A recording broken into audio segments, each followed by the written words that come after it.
vamos a considerar el tema de la cultura y la iglesia.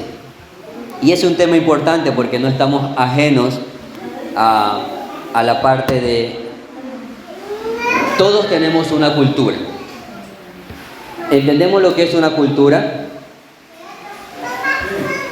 Una cultura es un conjunto de prácticas, un conjunto de pensamientos, un conjunto de diversas situaciones que hace un grupo, que hace un pueblo, que hace una nación. Esa es una cultura. Incluso una familia. En las familias podemos tener como parte de la cultura, por decir, cenar en fin de año, todos juntos comer pavo. Entonces eso es una tradición que se hace cada cierto tiempo, ¿verdad? Es parte de la cultura.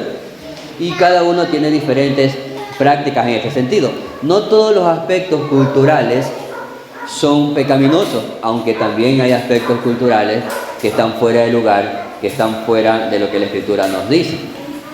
Pero es importante que hoy podamos distinguir este aspecto relevante de la cultura y la iglesia.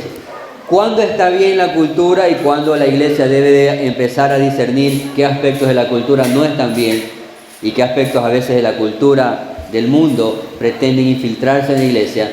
Y eso debemos de considerarlo y aprender a identificar. ¿Ok? La iglesia ha sido creada para la gloria de Dios. ¿Estamos de acuerdo en eso? ¿Ok? El apóstol Pablo en 1 Corintios 10:31 nos dice: si pues coméis o bebéis o hacéis otra cosa, o hacedlo todo para la gloria de Dios. 1 Corintios 10:31. 10:31. ¿Ok? Entonces, en este sentido, lo que hace la iglesia local no está fuera de que sea considerado siempre para la gloria de Dios. Si esto es llamado a cada creyente, evidentemente la iglesia está conformada por creyentes genuinos y verdaderos que deben vivir también conforme a la gloria de Dios. Y recuerden lo que dice ahí. Habla de si pues coméis o bebéis. Ese aspecto de comer o beber en ese contexto se refiere a la Santa Cena. Pero luego dice, o hacéis otra cosa. En otras palabras, lo que hacemos dentro de la iglesia tiene que ser para la gloria de Dios, y lo que hacemos fuera de la iglesia, ¿para la gloria de quién debe ser? Para la gloria de Dios igualmente. Todo lo que hacedlo para la gloria de Dios. ¿Ok? Entonces, el propósito principal y el fin principal de la iglesia es glorificar a Dios. ¿Sí? El Señor establece a su iglesia, y para que ésta le glorifique, y hemos hablado de la verdad, cómo usamos la verdad, predicamos el evangelio a los perdidos. Pero también hablamos de que la iglesia vive en santidad, y también hablamos de que la iglesia vive unida. Recuerden esos tres conceptos que hemos estado hablando, son características de la iglesia, parte de su naturaleza: la unidad, la verdad y la santidad. Por lo tanto, esos tres aspectos son evidentemente para la gloria de Dios. No son para la gloria de ningún hombre, ni para nuestra propia jactancia, ni para creer que somos mejores que otros, sino que son aspectos que debemos de considerar para que Dios sea glorificado, para que Dios sea reconocido. El problema es cuando los hacemos para ser reconocidos nosotros. La cultura del mundo pretende buscar una autosatisfacción. La cultura del mundo pretende un reconocimiento. Usted ve las personas que quieren ser reconocidos, quieren tener fama, quieren que el mundo los vea, los reconozca. Esa es la cultura de la iglesia. Esa es la cultura del mundo, perdón. Ok. Pero en la cultura de la iglesia, las cosas no se hacen para los hombres, sino que se hacen para la gloria de Dios. ¿Ok? Entonces, nuestra perspectiva que tengamos de la iglesia es relevante, y eso vamos a estar considerándolo cada vez y cuando. Decíamos, si nos encontramos, y parte de la cultura de la iglesia debe ser la santidad. ¿Estamos de acuerdo en eso? La forma como la iglesia vive es de acuerdo a la santidad. El Señor nos ha trasladado de las tinieblas a su luz admirable. Nos ha trasladado de un reino de oscuridad a su reino. ¿Ok? A todo aquel que el Señor ha salvado por su gracia, ha sucedido eso con él, hombre o mujer. Entonces, si Él nos trae a un lugar diferente, nos separa. Cuando hablamos de santidad en la Escritura, uno de los aspectos es el estar separados. Estar separados para un propósito especial. Ustedes recuerdan los utensilios, por ejemplo, en el contexto del antiguo pacto, que se usaban para los sacrificios, lo que se usaba en el tabernáculo, esos eran para un uso especial. ¿Ok? Entonces, teniendo eso en mente, cuando hablamos de santidad en la iglesia, es que hemos sido separados de esa oscuridad, hemos sido puestos en un lugar especial para su gloria. ¿Ok? Entonces, en ese sentido, pensemos en esto. Vamos a 1 Corintios. 1 Corintios, capítulo 5, versículo 9 en adelante. 1 Corintios, capítulo 5, versículo 9 en adelante. Dice lo siguiente, lo voy a leer yo. Os he escrito por carta que no os juntéis con los fornicarios, no absolutamente con los fornicarios de este mundo, o con los ávaros, o con los ladrones, o con los idólatras, pues en tal caso sería necesario salir del mundo. Más bien os escribí que no os juntéis con ninguno que, llamándose hermano, fuere fornicario, o ávaro, o idólatra, o malediciente, o borracho, o ladrón, con el tal ni aun comáis. Los creyentes hemos sido separados del reino de las tinieblas al reino de Dios, pero aún vivimos en un mundo caído y pecaminoso. ¿Ok? ¿O no?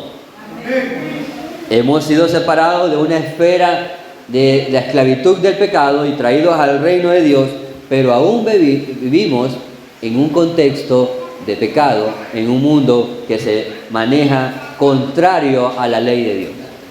¿Ok? Y lo que vemos en este texto, el apóstol Pablo, es la descripción precisamente de eso.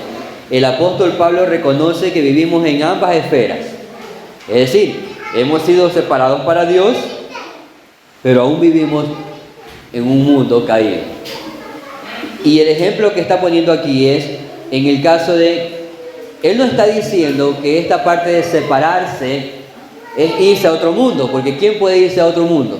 Eso no podemos. Él no está diciendo no compartas con nadie, o si hay alguien que vive en esta práctica, aléjate completamente de eso, porque el mundo está lleno de aquello. No nos está diciendo aquí, y el mismo apóstol dice, si fuera así tendría que salir de este mundo. Eso no es posible. Entonces, ¿qué es lo que nos está diciendo más bien el apóstol Pablo aquí? Bueno, que si alguien se dice llamar hermano, o creyente, o cristiano, o evangélico, si alguien se dice llamar de esta manera, pero vive contrario a lo que dice que es, con el tal, ni aun comáis. Con el tal, no comparta. Y también, ¿qué quiere decir esto? Tampoco no quiere decir, bueno, vamos a ver, allá tú vives de esta manera, a ti ni te saludo. Tú vives de esta otra manera, me voy por otro lado, no quiero verte. No se refiere a ese tipo de aspecto.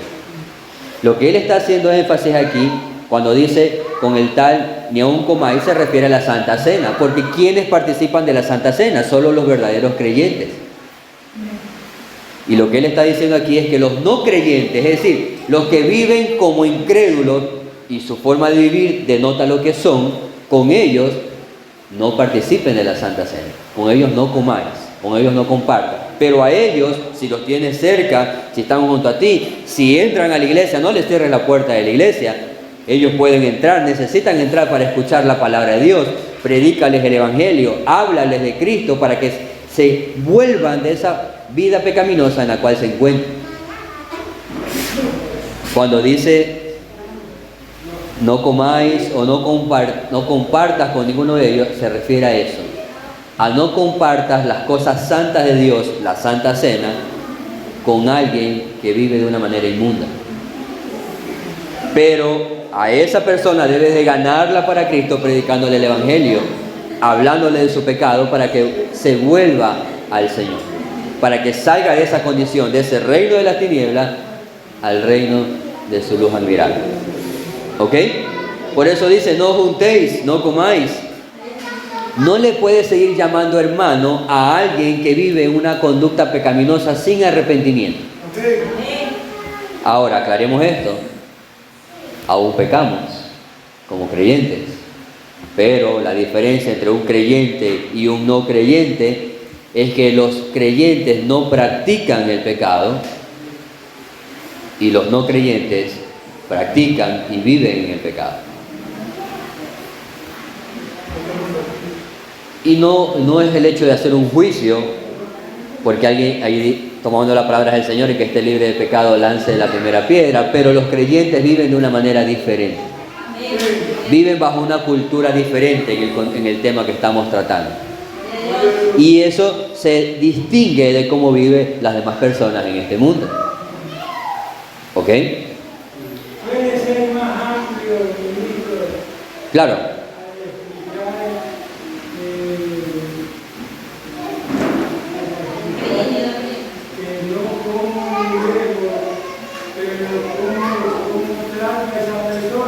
Ok, muy bien.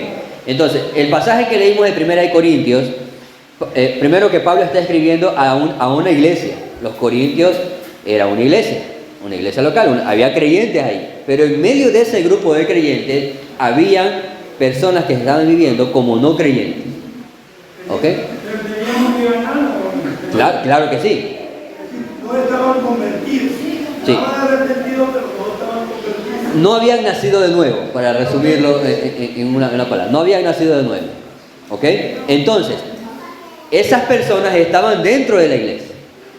Y lo que está diciendo el apóstol Pablo en el pasaje que leímos es: con ellos no comáis. Uno de los sacramentos o de las ordenanzas que debe de practicar una iglesia local es la Santa Cena. Y la Santa Cena deberían de participar de ella solo los creyentes que han nacido de nuevo. ¿Ok? Y cuando dice no comáis, se refiere a no permitas participar a alguien que no está dentro del pacto de Dios, que no ha nacido de nuevo, de la Santa Cena. Pero sí debes de compartir el Evangelio, invitarlo a que escuche el Evangelio y todo lo demás que podamos hacer para traerlos a la luz. ¿Ok? Entonces, creo que ya está claro, entonces continúo. Hay dos problemas con respecto a la cultura de este mundo que a veces afecta a la iglesia local. Dos problemas. ¿Sí? El primer problema de la cultura con respecto a la iglesia es que muchas veces cuando la iglesia permite que la cultura afecte a su vida, el primer problema es que minimizamos la santidad de la iglesia. Se llega a minimizar la santidad de la iglesia. Y el segundo problema es que se llega a minimizar la impiedad del mundo. Dos problemas que surgen. Cuando dejamos que la cultura afecte lo que hacemos en la iglesia, minimizamos la santidad de la iglesia, por un lado, pero también minimizamos la impiedad del mundo. La dos, minimizar la impiedad del mundo. ¿Ok? Entonces, cuando hablamos de minimizar la santidad de la iglesia, ¿a qué nos referimos con eso? Bueno, una de las formas en que una iglesia local comienza a alejarse de Dios, de sus propósitos, es cuando empieza a comprometer o a descuidar la santidad o la verdad en el contexto de la iglesia. Cuando una iglesia compromete la santidad por querer tener más personas, entonces está alejándose de los principios de Dios. Sí, ese es el primer punto. Estamos explicando ahorita a qué nos referimos cuando minimizar la santidad de la iglesia. Entonces, esto sucede cuando una iglesia se aleja de los principios de Dios y empieza a comprometer la búsqueda de santidad con otros propósitos. Por ejemplo, ¿estamos llamados a predicar el Evangelio? ¿Verdad que sí? El punto es, esa es nuestra responsabilidad. Debemos predicar el Evangelio, debemos hacerlo en la mejor forma posible. Pero ¿qué sucede en algunos lugares o iglesias? Es cuando se empieza a coger lo que funciona para el mundo, lo que es lo que es, lo que está de moda, lo que llama la atención al mundo. Entonces, mira, esto de que llama la atención a las personas, hagámoslo en la iglesia para que vengan y escuchen el mensaje, ¿ya? Pero las personas vienen, ¿por qué? Porque le estás dando algo que en el mundo también encuentran, ¿sí? Pero ahora lo van a encontrar dentro de una iglesia. Entonces se empieza a minimizar la santidad de la iglesia de una manera inadecuada y se empieza a descuidar aquello. Cuando la cultura afecta a una iglesia, puede empezar a suceder eso. ¿Ok? Pensemos cómo el Señor nos ha dicho que debe ser predicada su palabra. La iglesia tiene que predicar el evangelio, sí, pero el Señor nos dice, tienes que predicar, pero también te dice cómo hacerlo. Entonces no tenemos que ver en el mundo cómo deberíamos hacerlo, sino que tenemos que ir ¿a dónde? A su palabra para saber cómo hacerlo. Mateo 28, 19. Mateo 28, 19 y 20, lo leo yo. Dice: por tanto, id y haced discípulos a todas las naciones, bautizándolos en el nombre del Padre, del Hijo y del Espíritu Santo, enseñándoles que guarden todas las cosas que os he mandado, y he aquí yo estoy con vosotros todos los días hasta el fin del mundo. Amén. Mateo 28, 19. Los últimos versículos del libro del Evangelio de Mateo. ¿Qué vemos en este texto? Bueno, vemos la gran comisión de nuestro Señor Jesús. Pero en este texto vemos la forma, o una de las formas, como deberíamos predicar el Evangelio. Él dice, por tanto, id. Entonces, vamos a predicar el Evangelio. Pero luego dice, haced discípulos. Y la pregunta aquí es, ¿cómo se hacen discípulos?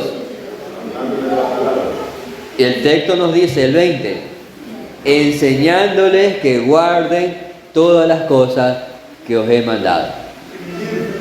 Ahora, es fácil predicar el Evangelio un momento, una media hora, quizás hacer una oración y después no ver a esa persona nunca más, o quizás no tratarla nunca más. Eso es un poco sencillo, podemos hacerlo, pero la instrucción que vemos aquí es más que solo anunciar. La instrucción que vemos aquí es hacer discípulos, enseñar, es decir, tomar tiempo de tu día, de tu semana, semana tras semana, día tras día, con una persona o varias, enseñarles, hasta que la palabra de Dios rompa ese corazón y su espíritu aplique esa palabra y lo salve. Los discípulos se hacen con trabajo, con el trabajo de sembrar su palabra, de predicar sobre su palabra constantemente, enseñándoles todo, que guarden todas las cosas, y ahí el Señor concede la obra sobrenatural de salvación en esos corazones. Eso no es una obra nuestra. Nosotros lo que hacemos es sembrar la semilla, y nuestro Dios soberano es quien da el crecimiento a esa semilla. ¿Ok? Entonces, hacer discípulos implica tiempo, implica esfuerzo, implica dedicación, oración, implica muchos aspectos con respecto a la predicación de su palabra. Entonces, ¿cuál es el problema? Es que la iglesia busca las cosas más... Algunas iglesias pueden buscar las cosas más fáciles. Mira, esto de aquí funciona, mira, hicieron esto y estuvieron 100 personas. Vamos a hacer lo mismo también. Parece que funciona. Mira, hicimos lo de acá y vinieron 500 personas. Vamos, como que eso funciona. Entonces estamos dejando que la cultura influya en lo que la iglesia hace. Y cuando hacemos eso, en el tema que estamos tratando, se minimiza la santidad de la iglesia. ¿Ok? ¿Estamos claros? El problema es que cuando dejamos que la cultura afecte a la iglesia local en lo que hacemos y queremos traer a las personas de cualquier manera, el problema es, y debemos estar conscientes de eso, las personas afuera no están buscando someterse a un Dios santo. Las personas afuera no están buscando a un Dios santo. Las personas afuera están buscando o tienen un Dios conforme a su imagen y semejanza. Nosotros, antes de venir al Señor, no estábamos buscando a un Dios santo, hasta que Él nos llamó. Entonces, tú le presentas a las personas afuera un Dios santo, un Dios que les llama al arrepentimiento, a la fe, a convertirse de sus pecados, y muchos dicen, pero ¿qué pecado si yo soy una buena persona? ¿Sí? O si yo no soy tan malo como tal o cual persona. ¿De qué tengo que arrepentir? ¿Sí? Y yo no le hago maldad a nadie. Yo vivo de una buena manera. Soy un buen esposo, un buen hijo, un buen padre, un buen abuelo. Las personas afuera no están buscando un Dios santo. Las personas afuera están buscando un Dios, entre comillas, que les conceda sus deseos, que les conceda sus peticiones momentáneas y temporales, que les conceda aquellos que ellos quieren en su corazón. Ellos eso están buscando, como lo tuvimos un día también nosotros. Por lo tanto, si usamos las estrategias del mundo y las ponemos en iglesia para hacer una iglesia más cool o más a la moda, lo que hacemos es minimizar la santidad de la iglesia y desviarnos del propósito que hemos estado hablando a lo largo de esta semana. ¿Ok? Primera de Pedro, versículo 1. Primera de Pedro, capítulo 1, versículo 15. Primera de Pedro 1, 15 en adelante dice lo siguiente: sino como aquel que os llamó es santo, sed también vosotros santos en parte de su manera de vivir. Eso dice, en toda vuestra manera de vivir, porque escrito está, sed santos porque yo soy santo. Si invocáis por Padre aquel que sin acepción de personas juzga según la obra de cada uno, conducíos en temor todo el tiempo de vuestra peregrinación. ¿Qué es lo que vemos que dice el apóstol Pedro en este pasaje? Bueno, el Dios que nos ha llamado es santo. Por lo tanto, los llamados deben de caminar de la misma manera. Pero no solo cuando estamos en la iglesia, en toda nuestra forma de vivir, como padres, como hijos, como esposo, como esposa, como trabajadores, con las amistades, lo que vemos en la televisión, lo que vemos en el internet, lo que vemos en el celular, en toda nuestra manera de vivir. Y después dice, conducidos en temor. Y hace énfasis de nuevo, todo el tiempo de vuestra peregrinación. ¿Cuándo culminará el tiempo de nuestra peregrinación? En uno de dos momentos, sea que el Señor nos llame a su presencia, o sea que venga por segunda vez. Ahí terminará el tiempo de nuestra peregrinación. Hasta eso debemos de cuidar nuestra forma de vivir de una manera santa y separada de las prácticas que van contrarias a la palabra de Dios. Entonces, un problema es que se minimiza la santidad en la iglesia cuando dejamos que la cultura afecte lo que hacemos. ¿Ok? Ese era un problema. El segundo problema es que se minimiza la impiedad del mundo. ¿A qué nos referimos con minimizar la impiedad del mundo? Bueno, se empieza a ver que lo que hace el mundo no es tan malo. Y como no es tan malo, traigámoslo también a la iglesia. ¿Ya? No es tan malo como dicen. Mira, parece bien. Entonces hagámoslo también nosotros.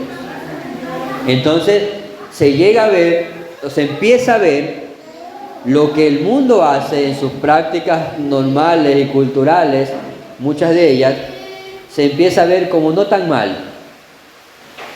Entonces también hagámoslo. ¿Cuál es el problema? El problema principal del hombre es nuestro pecado. El problema principal del hombre no es quizás el económico, aunque hay problemas económicos. El problema principal del hombre no es quizás las adicciones, aunque hay problemas de adicciones. El problema principal del hombre no es los conflictos sociales, la delincuencia, aunque hay esos problemas. El principal problema del hombre es el pecado. Por eso Dios envió un Salvador para redimirnos de nuestros pecados. Pero las personas no están buscando un Salvador. Las personas están buscando a alguien que solucione sus problemas momentáneos. ¿Tienes problemas familiares? Mira, anda a la iglesia un tiempo para que se solucionen tus problemas. ¿Tienes este problema de acá? Bueno, anda a la iglesia y para que... Entonces vas con la intención de buscar solucionar ciertos problemas particulares, pero no el principal problema. Cuando la cultura afecta a la iglesia, se minimiza la impiedad del mundo. Es decir, no se ve el principal problema del hombre como el problema que es.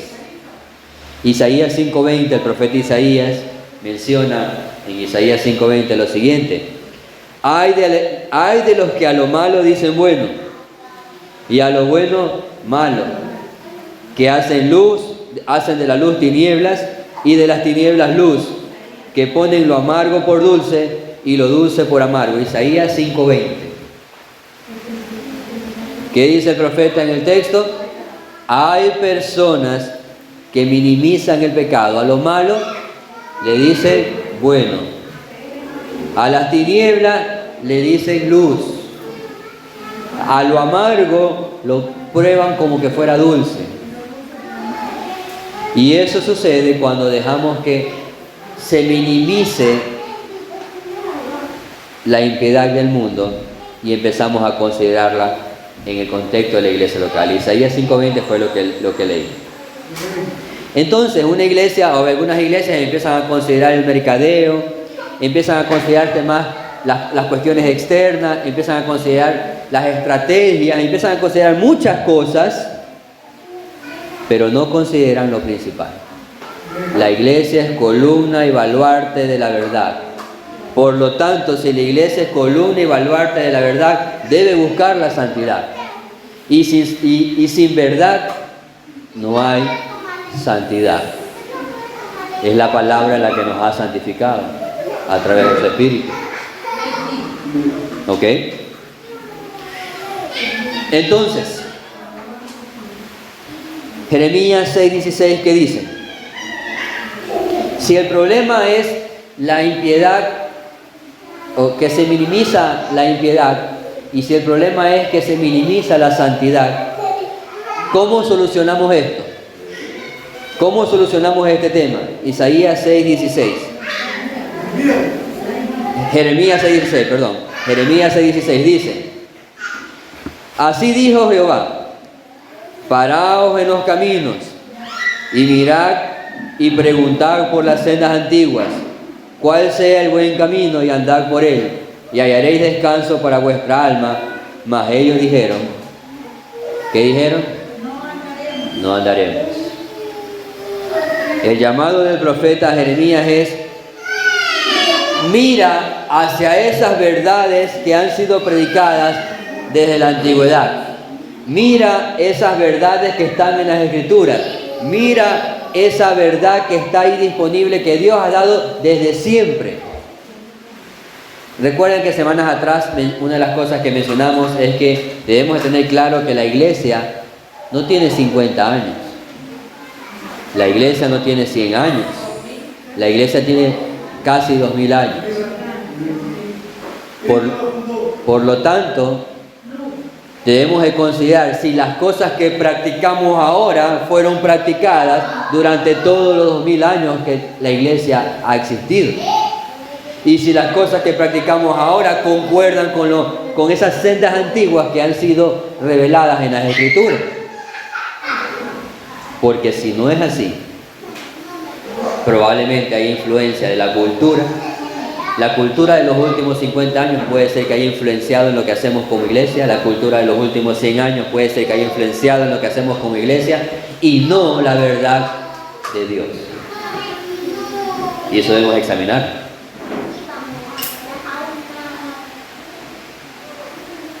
Necesitamos volver a las sendas antiguas, es decir, necesitamos predicar el evangelio sencillo, el evangelio relevante, el evangelio que es poder de Dios para salvación.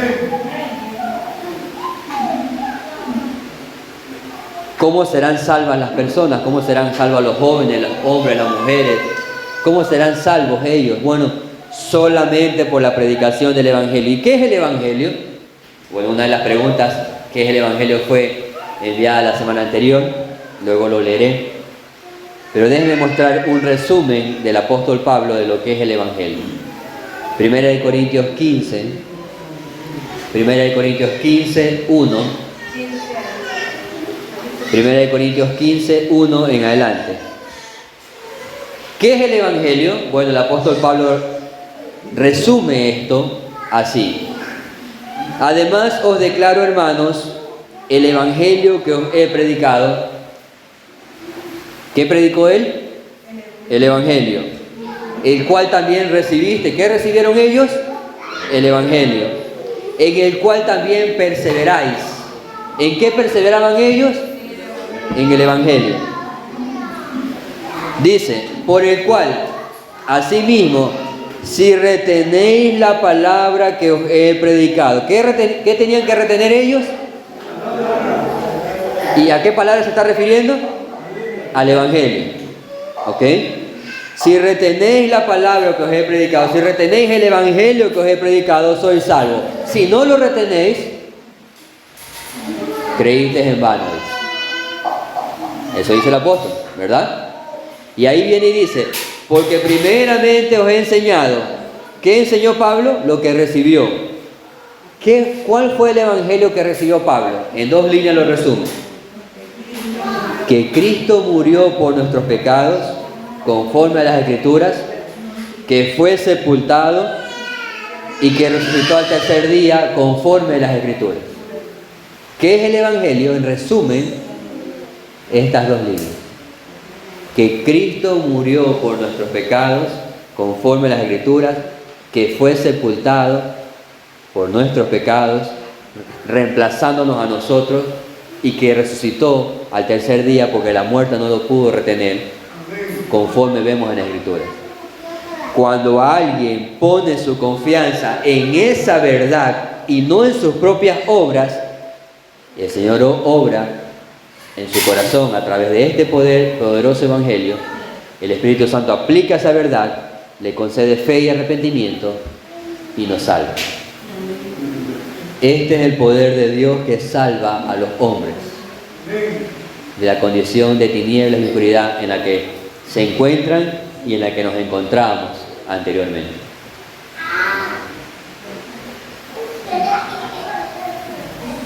No debemos permitir que la cultura influya en la iglesia local. Y para examinar si estamos haciendo bien o mal, debemos ir a las Escrituras. Y espero yo que es lo que hagamos cada lunes. ¿Qué estamos haciendo como iglesia? Vamos a la Escritura. Esto es lo que dice la Escritura, esto es lo que deberíamos de hacer. De esta manera deberíamos vivir. ¿Estamos viviendo así? Sí o no, cada uno responderá, y que eso pueda dar convicción a nuestro corazón. Hay 2 problemas que surgen también dentro de la cultura que afectan a la iglesia. Un problema es el legalismo y otro problema es el ascetismo. Yo no sé si usted ha escuchado esa palabra. ¿Legalismo? ¿Ha escuchado esa palabra? Legalismo, ¿ok? La otra palabra es ascetismo. A-S-C. Ascetismo. No. Ascetismo, como acetona, pero ascetismo. ¿Ya? ¿A qué nos referimos con el legalismo? Bueno, el legalismo básicamente se refiere cuando alguien saca la ley de Dios de su contexto original. Es decir, Dios dice que hay que hacer esto, alguien dice, saca la ley de Dios y la acomoda conforme a su imaginación, conforme a sus pensamientos, y hace doctrinas de eso. Eso es legalismo. ¿Ustedes recuerdan lo que le decía el Señor a los fariseos?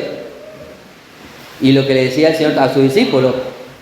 Hagan lo que ellos dicen o lo que enseñan, pero no hagan como ellos viven. Ellos enseñaban, ellos eran maestros, se supone, de la ley. Pero ¿cuál es el problema? Que ellos ponían sus preceptos, sus mandatos, inventaban o añadían a la ley de Dios y ponían esas cargas sobre las personas como que era Dios que las mandaba. Eso es legalismo. ¿Ok? Entonces, pretenden imponer en las conciencias de las personas aspectos que tú piensas que son así, a la misma medida como que fueran de las Escrituras. Y lo impone sobre las conciencias de las personas y a su vez le dice, así tienes que vivir. Eso es un legalismo. Sacar de contexto la palabra de Dios e imponer las cargas en las conciencias de los creyentes, es decir, vivan de esta manera, aunque Dios no dice explícitamente que debe vivir así. ¿Me expliqué lo que es el legalismo? Ahora, esto se manifiesta de diferentes maneras. ¿Sí? ¿Qué es el ascetismo? Cuando hablo de ascetismo, me refiero al hecho, a la doctrina o práctica de alguien que pretende tener un ejercicio o una disciplina moral con la intención de purificarse o de alcanzar la perfección. Es decir, yo hago esto para purificarme o para alcanzar cierta perfección. Eso es ascetismo. Los monjes tibetanos que se van a un monte y se encierran allí y pasan meditando todo el tiempo, hacen eso. Ellos piensan que a través de esa meditación y ese abstenerse de todas las cosas y encerrarse, ellos piensan que van a ser más puros por hacer eso. Pero ¿saben cuál es el detalle? Que no se alcanza pureza de esa manera. Porque nosotros no producimos santidad. ¿Quién es santo? Solo el Señor. Y aquel que Él salva, lo santifica. Entonces, estos dos problemas, el legalismo y el ascetismo, se infiltran también en la iglesia. Imponemos cargas en la conciencia de otros, mandatos, añadimos ordenanzas y le decimos, tienes que hacer esto. Como que si fuera que la palabra de Dios lo ordena. Y también se impone una doctrina de hacer cosas como para purificarte, como para limpiarte, cuando la palabra de Dios dice que hemos sido limpiados y purificados por Cristo, por su obra redentora, por su sangre, a través de su Espíritu Santo. Nada de lo que yo haga me va a hacer más santo delante de Dios, sino solamente la obra de Cristo, la vida de Cristo, la muerte de Cristo, su resurrección. Eso es lo que me hace santo. Entonces tenemos que tener cuidado con el legalismo. Tenemos que tener cuidado con el ascetismo, pensando hacer cosas como para purificarme o para limpiarme. ¿Qué dijo el Señor en Marcos 7:9? Dijo lo siguiente, Marcos 7:9. Les decía también, invalidáis el mandamiento de Dios para guardar vuestra tradición. Esto le dice a los fariseos, ellos tenían su tradición, imponían la tradición en las personas y dejaban de lado ¿qué cosa? El mandato de Dios, la palabra. Eso era legalismo. El profeta Isaías en el capítulo 29, versículo 13 dice pues el Señor, porque este pueblo se acerca a mí con su boca y con sus labios me honra, pero ¿qué dice? Su corazón está lejos de mí. El temor de mí no es más que un mandamiento de hombres que ha sido enseñado. Isaías 29:13. Eso es legalismo o ascetismo. Hacer algo con la intención de que eso que haces te purifica, dejando de lado el Evangelio, dejando de lado la palabra de Dios. El problema de nosotros no es externo. O el problema del hombre comúnmente no es externo, sino que es ¿dónde? Es interno, es el corazón. El Señor confrontó a los fariseos, le dijo, ¿te preocupas por limpiar el vaso por fuera? Y te olvidas de que sea limpio por dentro.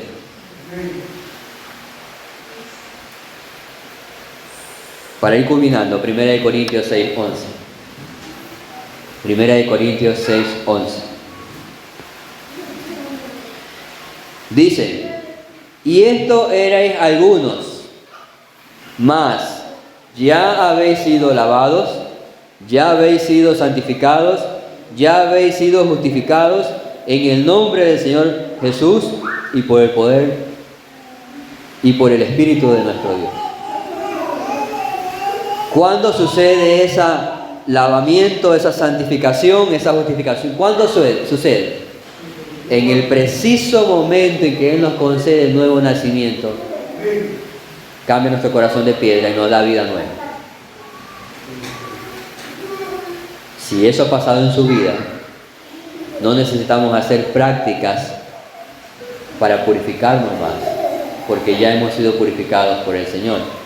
Sí tenemos que llevar a cabo ejercicios espirituales, orar, leer la palabra, ¿sí? Congregarnos, pero eso no nos purifica más que la sangre de Cristo.